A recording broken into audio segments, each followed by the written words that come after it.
Appreciate your investment of joining me here today. So let's get started.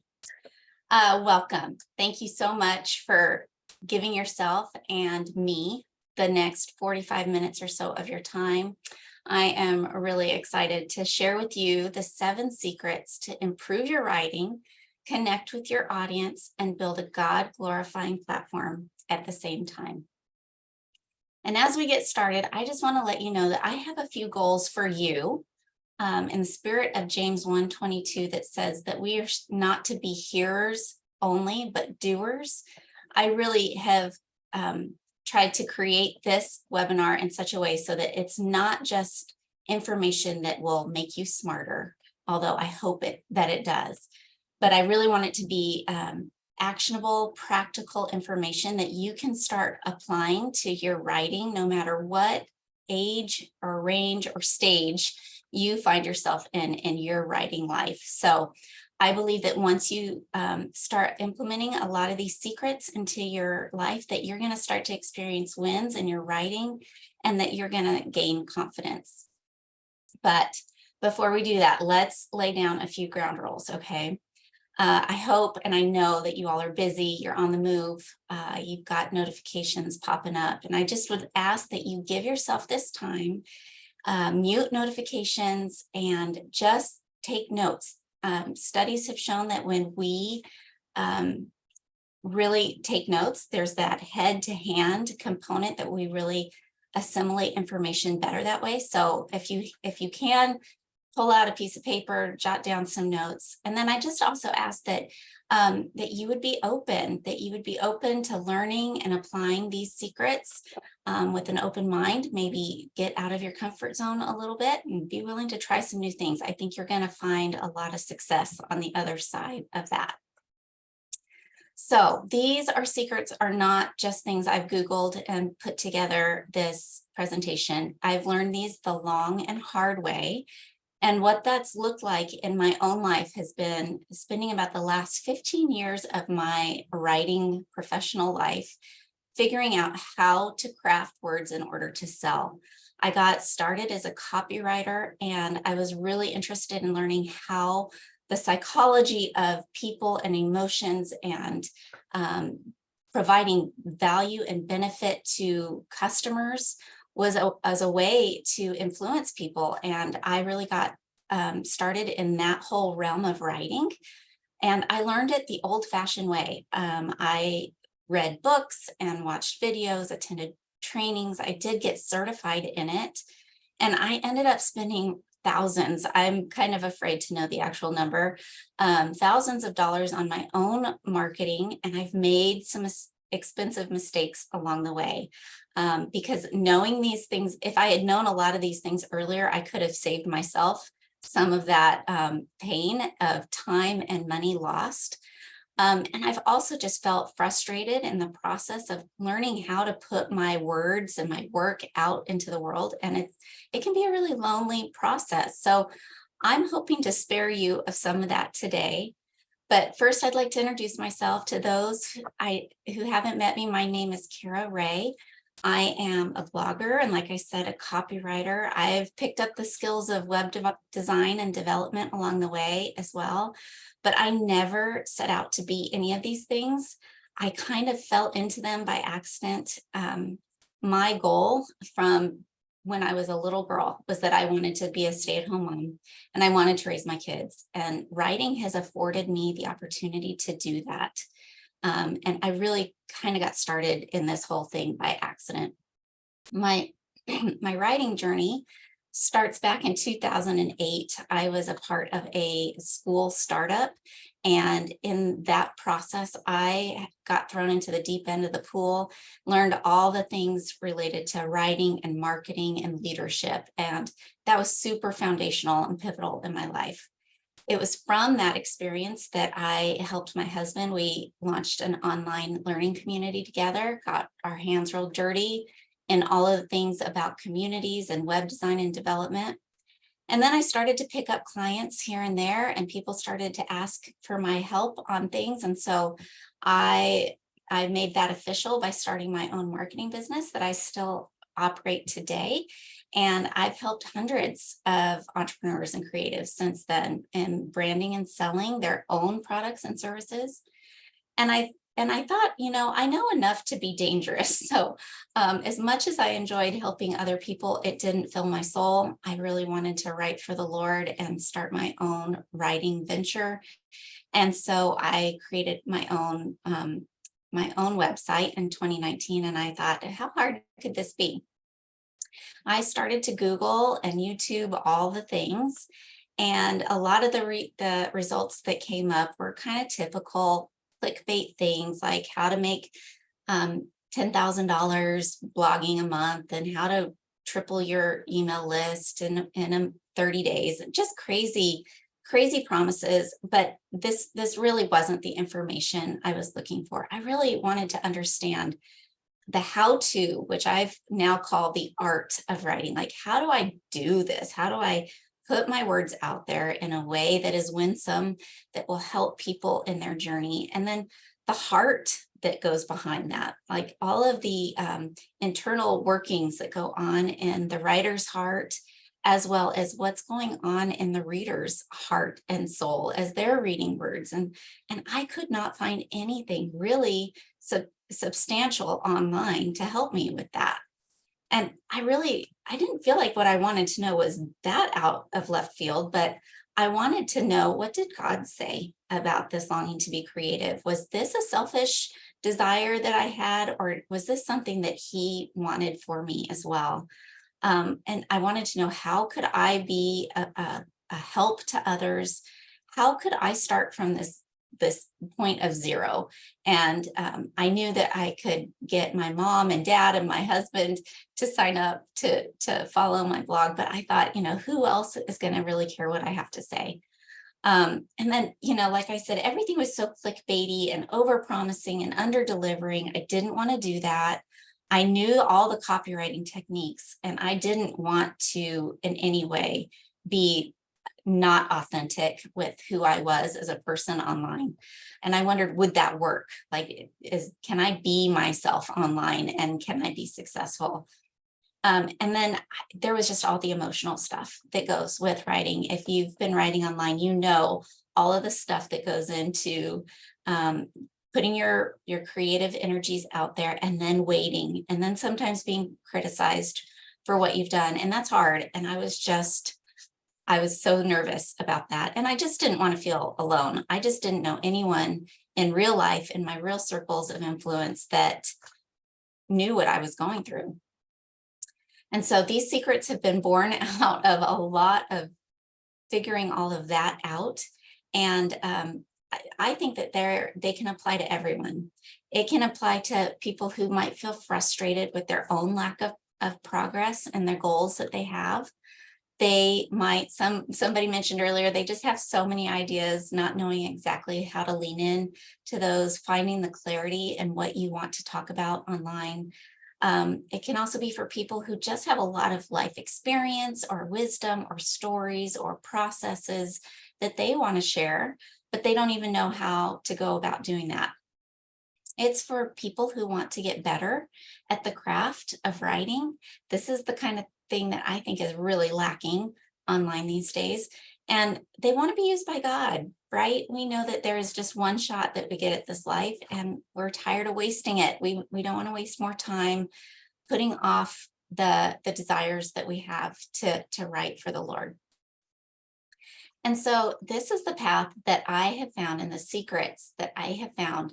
Like I said, I didn't find this online. This was just really born out of a lot of trial and error in my own life. But I think these are the secrets that you need, no matter what your goals are, if you want to be published or not. These are foundational to improving your writing and growing your platform. So with all that said, let's get started. Secret number one, I think, in order to really explode in your reach, is to know your purpose. Why are you doing what you're doing? Well, Ephesians 2:10 is a beautiful verse, and it says, "For we are His workmanship, created in Christ Jesus for good works, which God prepared beforehand that we should walk in them." That word for workmanship is the Greek word poema, from which we get the word poem. And what God is saying to us in that verse is that he's writing a story, he's writing a poem in our lives, and that we were created to do good things for the name of Jesus Christ, and that can be used through our creative efforts. And so I've taken this word poema and I've made an acronym for how you can tap in to your own creative genius and figure out what your purpose is. So the P is for purpose. Your good works, they don't save you. You know that, but they should be a fruit and overflow from your life. And so as creatives, as people who want to be creative, we can have the assurance that we can take up our pen, our paintbrush, our instrument, whatever it is that God has gifted us with, and we can use it to bless God and bless others. It is not a selfish motivation to want to do that. O is for observe. So often when I talk to creative people or people who are desiring to tap into their own creativity, they think, oh, I can't think up of anything new, or every niche is crowded, or there's nothing new to say about this topic. Well, Michelangelo has a quote that says, only God creates, the rest of us just copy. So that can take a lot of pressure off, right? You don't have to come up with a new idea. You can just take a spin on something that already exists and make it your own. And we can just look around the world and start gathering inspiration wherever we go. You can take the pressure off that you have to come up with something new that's never been done before. Imagine, once you've taken those notes, reimagine what that looks like. Why are you attracted to the things that you're attracted to? Can you pull and extract from those things what the style is that you're attracted to? How can you reflect your own preferences and background into that style? Look at the thinking behind it, and imagine, what does that look like in your mind's eye? If there's a writer that you really admire, why do you like her? Why do you like what she has to say? Is there a way that you can change what she does and make it different and make it unique? And then establish. This is all about the habits that we create as creatives. Another real threat to our creativity is that we think that we have to have all of this free time in order to create the things we long to create. But this is really the opposite of that. Inertia kills creativity. Even if you only have 10 or 15 minutes a day to put towards your creative energies, that counts. And over time, that creates a routine. And over time, you start to build on that. And so find a routine that works for you. Establish that time that you're going to dedicate to your craft. And over time, you're going to start to see results. M is for manifesto. So one of the things that really prevented me from getting started at the beginning was that I just didn't know what I was an expert in. I didn't know that I knew enough about any particular topic that I could really fill a whole blog or a book with. But that's kind of counterintuitive. Instead of writing all the things you know, which you may know a lot and can fill a lot of pages with, write about the things that you want to learn, things that you want to read. What is missing in the marketplace that you can provide? Let that be your manifesto, your drive in moving forward. And then absorb. We often think that we just have to pump out content, and that's just not so. God rested, and so must you and I. We tend to resist boredom, but we need to lean into our boredom. Boredom creates really great ideas. So take time to absorb the things that you're learning. Turn your notifications off. Go outside, get some vitamin D. Be still, take walks, take naps. You need to absorb so that you can be better equipped to put your work out into the world. So the secret number one is that you need to have a purpose behind what you're doing and how you're writing. And that fuel can carry you through the dry, lonely, confusing times that we all encounter as writers. Consider using Poema as a way to inspire and reignite your creativity. And even better yet is to write a mission or purpose statement about what you desire to accomplish with your writing. That leads us to secret number 2. Be authentic and real. So in the marketing world, like I told you, I have some background in, we have this progression that we are trying to nurture in people who visit a website, for example, and it's called the know, like, trust factor. And we all go through this when we're looking for answers for things online. First of all, we want to get the basics. Who are you? What do you do? And why should I even care about what you're presenting to me? And then I want to learn to like you. And are you relatable? Can I get to know you? Are you real? Do you share your struggles? That kind of thing really goes a long way. People really appreciate vulnerability. And then trust. Can you show me that you're an expert in something? Can you help me with some area where I need help? That helps lend itself to trust. And then ultimately, the 4th step of that pattern is conversion. Once we've earned somebody's trust, we can usually get them to do what we've asked them to do. And so in the writing world, that means, like, does that mean sign up? Does that mean join me in some way? Does that mean click here to learn more? Is that buy my book? What is it that you want people to do? So we often do this through that very first interaction that we make with people online. We have to get across the information that they're looking for right away. Here, this is actually an about page. It's not the homepage of this person's website, but what I really liked is that he had this bar at the bottom of his website that showed all of the really reputable places that his work has been featured. Now, not all of us can say we've been published in the New York Times, but where have you seen your work, or have you put your work out on other friends' blogs, or how can you get people to know what you're about, what you're teaching about, what your focus is on your writing? Here's a good example of the like factor. I found this woman's website. She's got a really beautiful photo here, professionally done.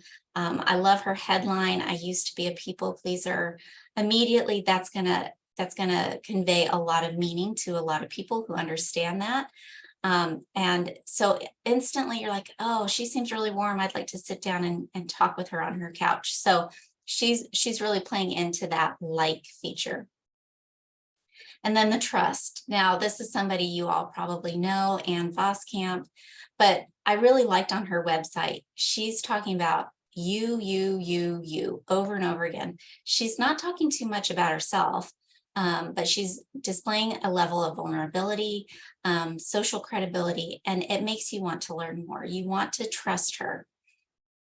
So the secret to number 2 is to look at your website and to critically ask yourself, am I telling a story that my reader will move through this progression of knowing, liking, and trusting me? Sometimes we can do that really easily. It's a lot harder than you think getting that language right, but you need to ask yourself, am I talking about myself too much? Or am I really making what I'm offering something that's valuable to my reader? Secret number 3, moving right along, is remember your reader. So if secret number 2 was kind of about you, secret number 3 is really more about your reader's journey. And you can marry those two things together if you're intentional about doing so. So just think about the ways in which you interact with websites online. You're in some state of need or want when you're looking around for things. And then you want that person to help you get to this after phase of like, oh, I've overcome that area of difficulty in my life. Well, to really capture that reader's journey is to figure out what it is they need in that middle place. And how can I help them in that middle transition of being in one place, and I can help them get to that after place. So in order to do this, you need to really think about who this reader is and get to know them. Sometimes it's a fictional person you make up in your mind. Sometimes it's real people you're thinking about as you're writing, but you ask yourself, what is this transition that they're going through? What is it that my reader wants or needs that I can provide? What's getting in their way, and where can I help them? How can I clear any obstacles in their path? And that really helps you kind of hone in on what is that middle transition stage. And then you really need to think about yourself. How am I uniquely qualified to help them in that middle place? Often what this looks like is walking, you've walked through similar circumstances. You're helping somebody go through something that you've already gone through. You're providing encouragement or teaching. Maybe you have a step-by-step process that you've come up with that's unique to you. Or maybe you have just a unique point of view than the norm. Those are all really valid places to be in helping people get from that before state to that after state. Which leads us to secret number 4, which is perfection is a myth. So I love this quote by G.K. Chesterton, who said, anything worth doing is worth doing badly the first time. I don't know if there's any other perfectionists out there, but that's been a struggle for me, not knowing if I had the writing chops to put my words out into the world held me back for a long time. And the truth is, the secret is that every writer, I don't care who they are or how famous they are, they all started somewhere, and they're all getting better with practice. And so that kind of helped me and freed me up to realize, like, I don't have to, like, my English grammar, I didn't have to like ace English in high school in order to be a writer. You can learn as you go.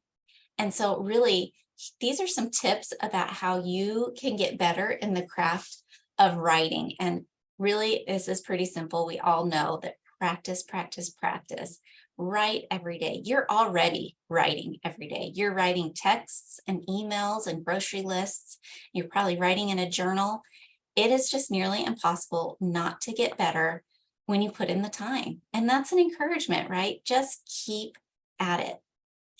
Don't be boring. Okay. One of my, a tip I read a long time ago, it's always stuck with me, is like, after you've written your whatever, your article or your blog post, go back and you probably can delete your first paragraph or two.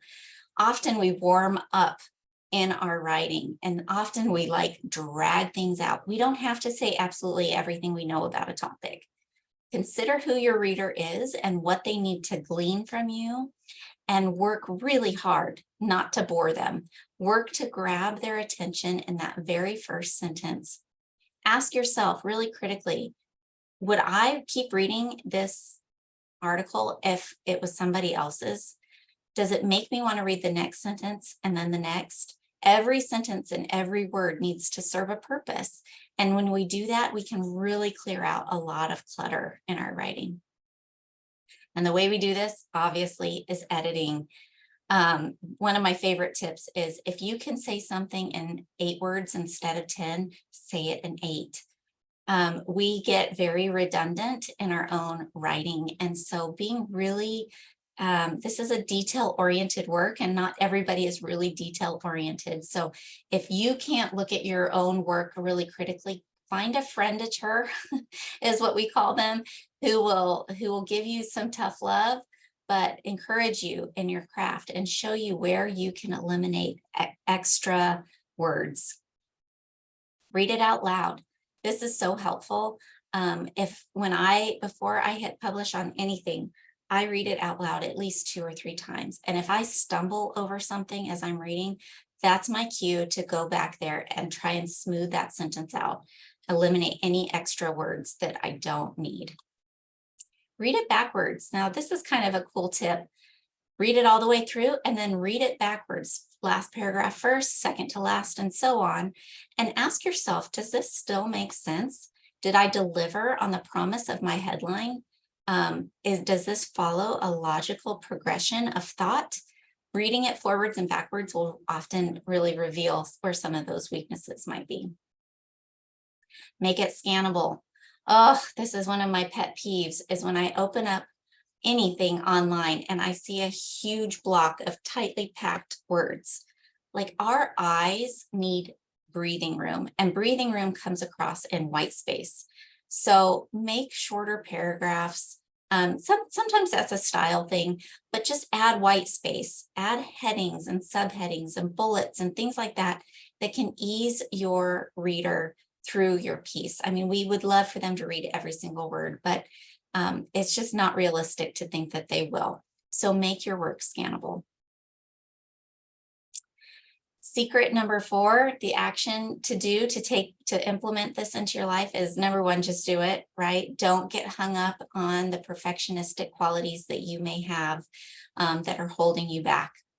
Find a frienditor who will look over your work, give you some good advice and feedback. Be willing to do it poorly at first in order to do it better later on. And just keep showing up. Keep showing up over and over again, and you will get better. Secret number 5 is to know your transforming power. Okay, this one is really cool. This is about becoming sticky in the minds of your reader. And you can do this by owning the problem that you solve in their minds. So like I said, remember, we're going from that before state to that after state, and they're in some place in the middle. And if you can help solve their problems for them, then you're going to be top of mind when they think about that problem again. So one way we do this is through our websites. Again, whether you have one yet or not, this is good information for thinking, and even as you go and look at other people's websites, to really think about how are they doing this? So this is a copywriter's website, and she's got a really clear headline. She's talking about who she is, what she does, what benefits she offers, and who she's writing to. So part of this process means you have to do some research and look around and see who's in a similar space to you, and be distinct. Set yourself apart from them and really think about, what am I providing for my readers? Try not to be too self-focused about who you are. Think about who you are for them. Here's an example of a really good one. This is called Covenant Eyes. Now, it's instantly clear who their market is. They're marketing to men. They've done this really well with a very human and relatable and compassionate image. They've got a really clear call to action. They've got a get started and a play button. So it's very clear what they want you to do. And of course, what pops out at you right away is, you're not alone. Like, we're here for you. They're also showing their social credibility score by saying they've got over 1.5 million users.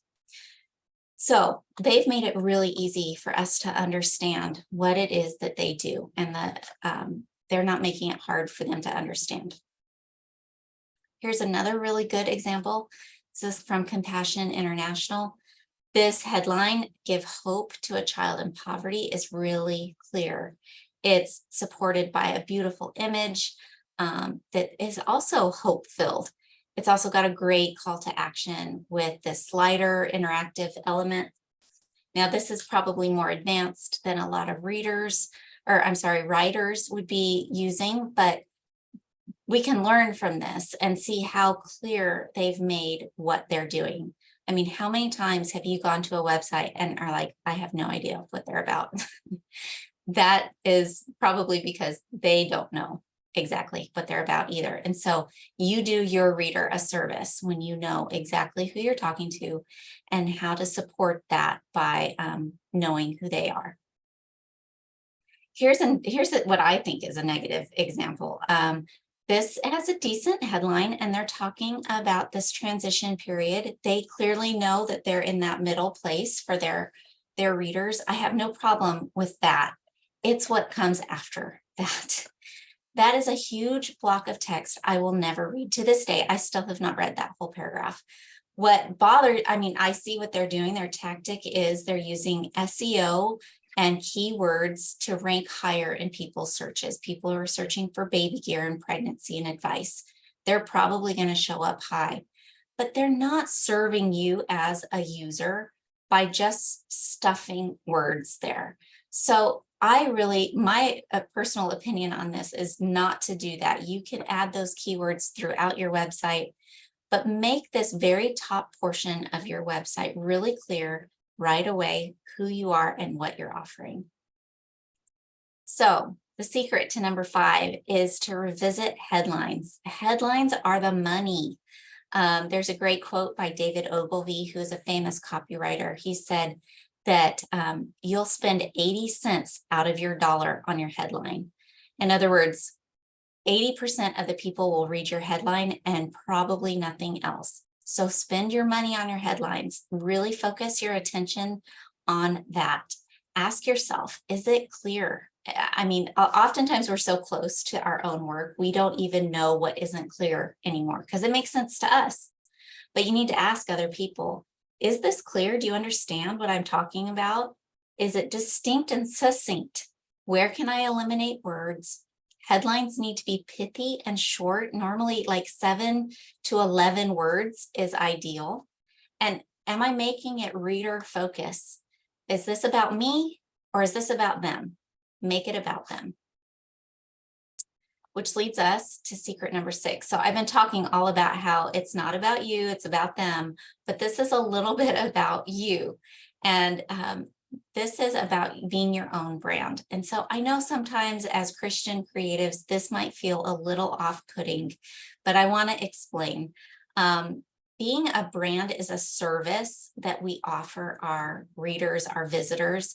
We're very clear on who we are and what we're trying to convey. And that's really all brand is. A brand, when you break it down, is your reputation. And Elon Musk, who I think we could all agree with, no matter what you think about him, he knows a thing about branding. And so he says that it's a perception that lines up with reality over time. In other words, even when you don't really want it to go a certain way, if you don't work to correct that, that's who you're going to become. If people think that's who you are and you don't work to rewrite that ship, that perception and reality will align over time. And so we have to work hard that our reputation aligns with what we're trying to convey online. And that's what I mean about being your own brand. So remember how I said you want to be sticky and you want to really be identified with the problem that you solve. Well, you can do this online with these 3 things. Think about using your visuals, engage your reader's eyes, grab their attention with really beautiful graphic interface. Massage the mind just means engage with them cognitively, make them not work hard to understand, but that they instantly understand who you are by reading your very concise and clear headlines. Hug the heart, be human, be relatable, be positive. I mean, some people build brands on negative things, and you may want to do that. But most people respond more positively to encouraging messaging. So as you do so, you will become a trustworthy guide that people want to return to. So what I teach in a lot of the classes I talk about with branding is that there are 3 P's, and hopefully this will help you remember, of your brand: perception, presentation, and proof. So perception is that what are people thinking and saying about you when you're not in the room? When people think of your work, what are they saying to themselves? And, this doesn't mean we have to be perfect, but it is made up over thousands of interactions over time. So you may have some things that you look back on and you're like, ugh, I wish I hadn't posted that, or I've changed how I view those things. That's okay. Don't let that stop you from doing that, but keep doing it. Keep being consistent, keep showing up. Those impressions are made over thousands of interactions. And judgments are often made based on our visuals, our tone, and our consistency. So it is often not fair that we do judge books by their cover. right? They tell us not to, but that's a very human thing to do. We all use that power of perception. The presentation is the visual elements. What kind of vibes are you giving off in your brand? Are you conveying the right message with the help of logos and color and brand? So often, like, we throw so much at our websites. It's just overwhelming. Less is more. And if you're not sure exactly how to do this, you can talk to some professionals or study the ones that you like and look at their use of color, their use of graphics, and how those are strategically placed and used. And then proof.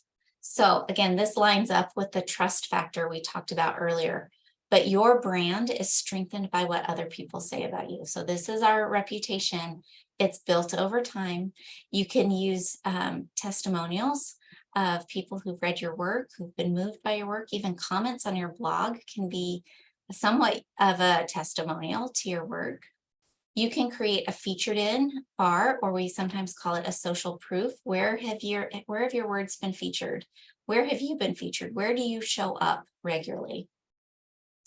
And then also you can offer something for free. And this is something that we're going to talk about later this summer in the writer's block. But offering something for free is a great way to provide value. You guys hopefully got some things for free just for signing up for this webinar. And so when you do that, you build trust and you show people, yeah, I know what I'm talking about, and here I'm going to give you this for free. And that helps build your email list. So secret number 6 is to write down what you want your brand to be known for. How do you want to be perceived? Often I talk about adjectives. What adjectives do you want people to have come to mind as they think about you and your brand, the content that you're producing? What is it that you want people to think of right away? Ask for feedback. Are people picking up on those vibes that you're trying to send in the content that you're putting out? And if not, that's okay. It's time to take a closer look at your brand. Talk to a professional or hire a friend, or just ask somebody, what do you think about this, and how could I improve this? So let's review. We're moving rapidly along. We've talked about 6 of the 7 secrets so far. We've talked about how we need to know our purpose in order to really reach the people we're wanting to reach. We talked about our ability to be authentic and vulnerable and real online. We've talked about how we need to remember our reader and the transition that they're going through and how we can help them. We talked about how perfection is a myth, and that growing in the craft and the art of writing is a process. You don't need to wait until you're really good to start. You can start before you're ready and get better as you go. You need to know your transforming power. What is it that you're offering that's a little bit different than the rest of the world out there? What is your take? What is your spin? And how can you make that beneficial to your reader? And then honor your visitors with a consistent brand. It's not a selfish thing. It's not a vain thing. It's about honoring your visitor and helping them understand what it is that you offer right away, and doing that consistently, showing up consistently. So all of that leads us to the grand finale. Secret number 7 is to link arms with a community that's going in your direction. So wouldn't it be great if you had a community of Christian writers who wanted to apply these secrets to their own lives and writing practices, and to see the results of those things happening over time? Well, okay, this is my copywriting coming in, introducing the Writer's Block. So the Writer's Block is an online membership community that's dedicated to encouraging and equipping Christian writers to do what God, the Lord, says is the greatest and second greatest commandment: to love God and love others. And we want to do that by adding in loving words. We want to honor language as we do that. Our community provides weekly training from a wide variety of Christian writers and creatives and industry experts that will help us grow both in the art and heart of writing. So we are an encouraging and friendly place for you to share your joys and your frustrations and talk about what's working and what's not. This is a growing network of friends and like-minded creatives. And as such, you get new opportunities to not only talk into other people's experience, not only to give, but to receive. You're going to find that there are opportunities for specialty groups that you can work with, collaboration opportunities. You can get feedback on your work if that's something that you're interested in getting, and so much more. So Einstein once said that doing the same thing over and over and expecting different results is the definition of insanity. So I'm not calling anyone here insane, but I can say from experience that I went down this cyclical path for a really long time. And you don't have to keep doing that anymore. You can stop feeling frustrated and start making progress towards your writing goals. You don't have to stay where you are anymore. You can gain clarity in your message and get better at conveying it. And you can learn how to be more vulnerable, opening up a little bit more of yourself online, and also earning your readers' trust, like we talked about. Over time, you're going to start gaining confidence in your writing, and you're going to notice improvement in your craft. And then you want to know that your creativity for the kingdom is not done in vain, and that you can be and are being used by God by putting your words out into the world. The world needs more of our words of hope and encouragement. So the writer's block meets on Mighty Networks. These are some screenshots of what it looks like inside this dedicated app that you'll get an app for your phone, and also a desktop version. And inside the block, it's really awesome. I am such a cheerleader for this platform.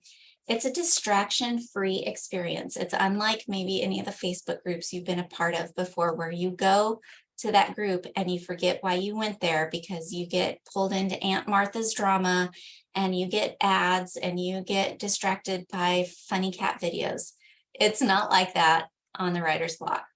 It's a beautiful platform interface. It's really well organized. We have a growing list of archives and teachings that you will have access to.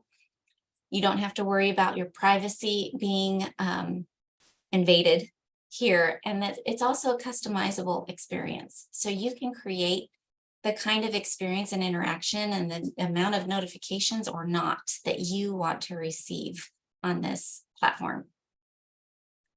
I'm really, really thankful to be at this place where I have some testimonials. We just opened our doors back in January.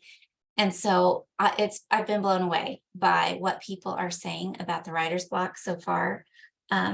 I know you probably don't have time to read all of these testimonials, but they say things like, this is my online home. I check in several times a day to find inspiration and encouragement. I love that there are other people here who have the same heart to go after God's words as I do. I love the writing tips in the community and impactful words and Bible verses. And just the overarching theme of the feedback is that this is a friendly, sweet community of writers. We already have a full lineup of teaching scheduled for this summer. We have 2 teaching opportunities to glean from every week. These are all of our Tuesday gathering teachings. And as you can see, we've got a wider array of teaching from art topics to heart topics. We're going to get into some SEO. We're going to talk about branding. We're going to talk about editing. We're also going to talk about what we need to know as writers to keep going, and how to discipline ourselves, and how to find peace when it's hard to find. So these are all the art and heart topics we're going to talk about. When you join the writer's block, you're going to get access to everything, including all of the weekly gathering and solo teachings that I just mentioned. You'll have access to our archives, and obviously the best feature of the community is the people. So you're going to get to know a lot of really wonderful creatives inside. We're going to offer challenges to grow in the art of writing and encouragement to endure in the heart of it. We also have collaboration opportunities, prayer groups, share times, and feedback on your work, and lots of writing prompts and just resources. So many resources, all really easy to find and use at your fingertips. When you join, I'm also offering these 3 bonuses that, again, these are things I wish I had years ago that I've learned just kind of grunting it out in my own writing practice. But this is a checklist about how to take your idea from idea to market and everything in between. How can you take that idea and flesh that out into your writing? This is also our seasonal planner. If you are so inclined, you can schedule out a whole year's worth of writing at a glance. And so we've got this as well. And then earlier I talked about the POEMA acronym.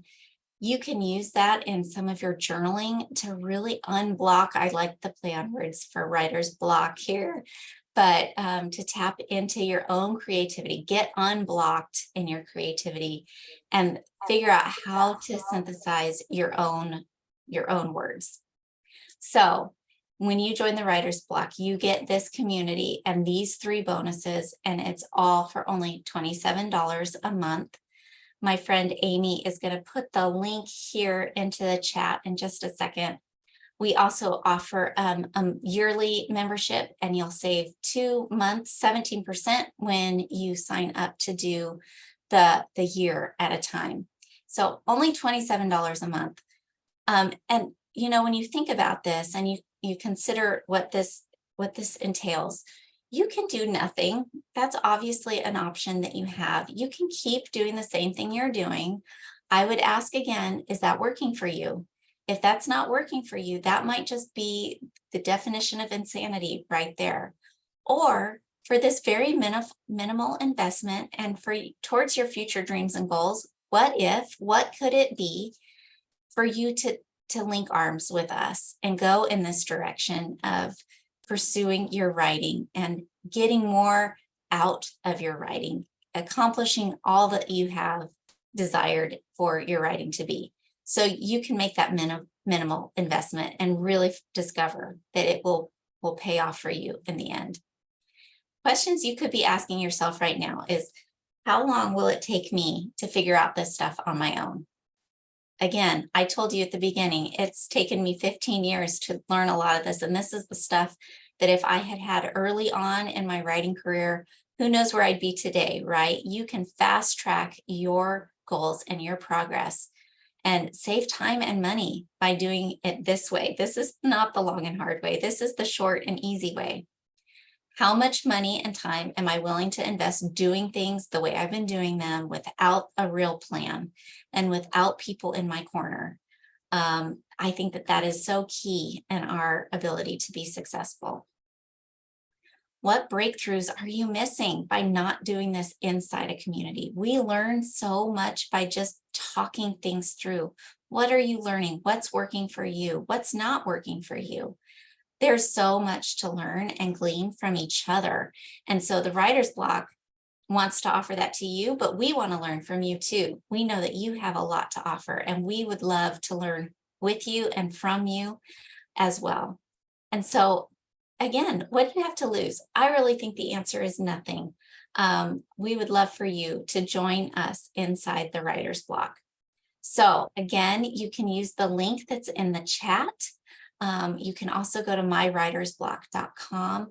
Our doors are going to be open only until Sunday. We close the doors to this community, and because we take community really, really seriously, and we feel like the only way we can get to know each other is if we kind of close the doors and we say, hey, this is who we are. Let's really invest in each other. We're not going to have a ton of new people coming in. They trickle in once in a while, but we really want to open the floodgates a few times a year and invite you to come in. So if you choose to do it, you've got to do it before Sunday, because that's when the doors are going to close. So I went a little longer than I anticipated. But I want to thank you so much for your time and your being here with me, dedicating this time to yourself. And I hope that this has been a valuable time. I am happy to answer questions and stick around if you have any questions. Otherwise, check your inboxes. I'll be sending a few more emails over the weekend. Um, and I hope to see you inside the block. Once you click that link, you and pay, you're in. And there's a lot waiting for you inside the writer's block. It'll lead you through getting the download for the app and setting up your profile. It's super fun, super easy, super intuitive. I wish I could take credit for that, but that's all Mighty Networks. We love that platform. So we would love to see you inside the block.